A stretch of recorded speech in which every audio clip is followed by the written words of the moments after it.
সকাল বন্ধুরা, ফুলকপি আলু ভাজা বসিয়েছি। ফুলকপি আলু ভাজা খেতে কিন্তু আমার খুব ভালো লাগে।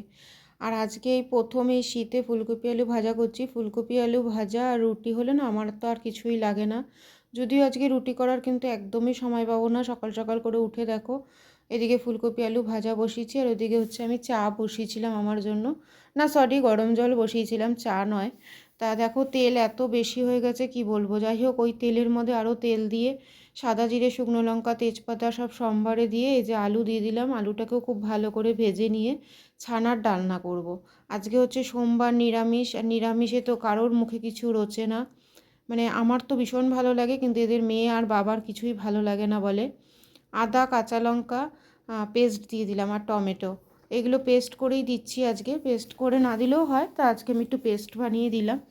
আর হচ্ছে ওরা কি বলো তো, মাছও খুব একটা পছন্দ করে না। মাছ রান্না করলে মাছের ঝোল আলুটা খায়, মাছটা খায় না। আবার এদিকে নিরামিষ রান্নাও খেতে পারে না। মানে কোথায় যে যাব না আমি আমি নিজেই ভেবে পাই না। সবাই জিজ্ঞেস করে তুমি কি রান্না করো। সবই কিন্তু করি, কিন্তু খুব বেছে মানে একদম চিন্তা ভাবনা করে আমাকে রান্নাগুলো করতে হয়। ওইটা খাবে না, ও এটা খাবে না। মেয়ে একরকম খেলে মেয়ের বাবা আর একরকম পছন্দ করে। মানে সব, মানে কি বলবো আর।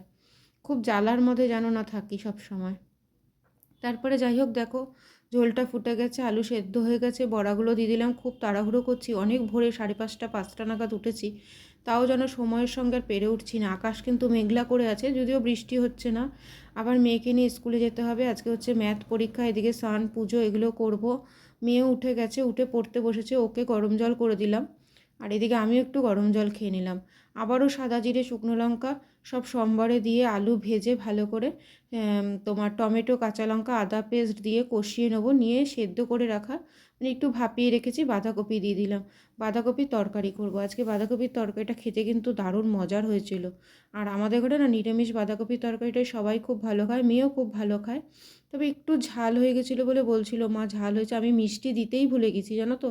একটু মিষ্টি দিলে বেশ ভালো লাগে বাঁধাকপির তরকারিতে। দেখো না, মটরশুঁটি দিতেও ভুলে গেছি। দৌড়ে আবার তাড়াতাড়ি করে ফ্রিজ থেকে গিয়ে মটরশুঁটি নিয়ে এসে মটরশুঁটিটা দিলাম। মটরশুঁটিটা যদি আমি কষানোর সময় দিতাম, কিংবা একটু সেদ্ধ মানে যখন কপিটা ভাপিয়েছিলাম তখন যদি দিতাম, খুব ভালো হতো।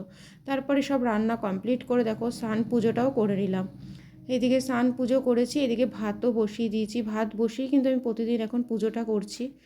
তা পুজো করে নিয়ে চা চা বসালাম, ভাতটাও নামিয়ে নিয়েছি, ভাতও হয়ে গেছে, চা খাবো এখন। আর রাস্তায় এত জ্যামে আটকে গেছিলাম না, বাড়ি আসতে আজকে পুরো 3টে বেজে গেছে। 2টোর মধ্যে ঢুকি, সেখানে 1 ঘন্টা লেট হয়েছে। ভাবতে পারো কতটা জ্যাম হয়েছে রাস্তায়। দেখো গাড়ির কি লাইন, মানে কোনো গাড়িই সরছে না। প্রায় যেখানে দাঁড়িয়ে আছি সেখানে 10 মিনিট করে